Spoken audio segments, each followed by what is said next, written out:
Well, hello there, you beautiful, beautiful people, and this is video 3 of 3. So if you've not watched 2 so far, you've missed at least 1. After this, go check them out. But anyway, it's some interesting questions of being asked with regards of the indictment and Brian Kohlberger, the legend that is True Crime Time. He does some fantastic videos. Go check him out if you haven't found him so far. But he raises this question. He talks about the specific wording in the indictment. We obviously have the robbery, and then we have the first-degree murder charges. But what I feel there's a few, I suppose, misconceptions of what the difference between first-degree and second-degree murder is. Now, first-degree murder is obviously you understand fully that what you have done is going to result in death. That's first-degree murder. Second-degree murder is you consider that it might, and it did. But there was potentially a situation that they may not have done.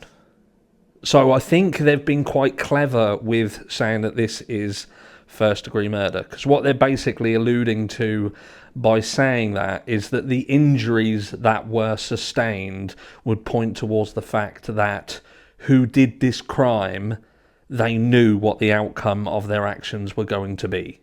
Now, they do talk about premeditation, and I saw some comments over on the video that True Crime Time done, and they were saying, look, he intended, whoever did this, and, you know, there's a lot of people who do believe they've got the right guy, so Brian has entered into this property with all intention of murdering whoever was in this house.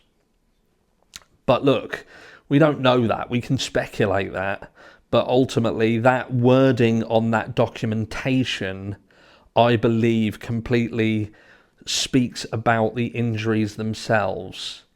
Now, if they turned around and said there's 2 counts of first-degree murder and 2 counts of second-degree murder, what's the first thing that someone with half a brain would think?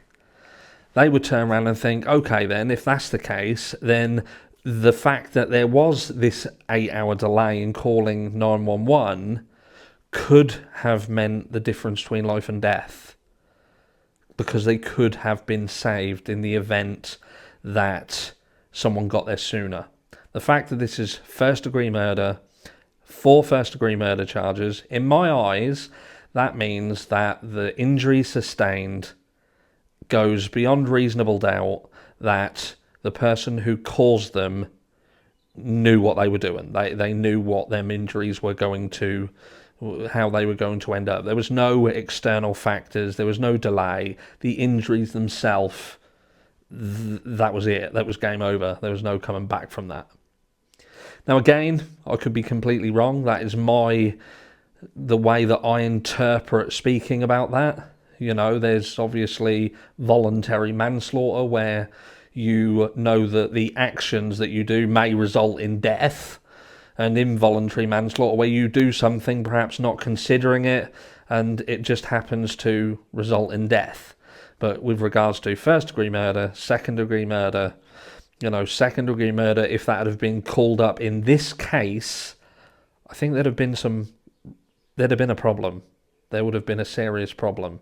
I think there is a misconception that if he had a target and he went in there and there was collateral, then perhaps it should have been 1 count of first-degree murder and 3 counts of second-degree murder, or so on and so forth. But again, without going over you know what I'm getting at.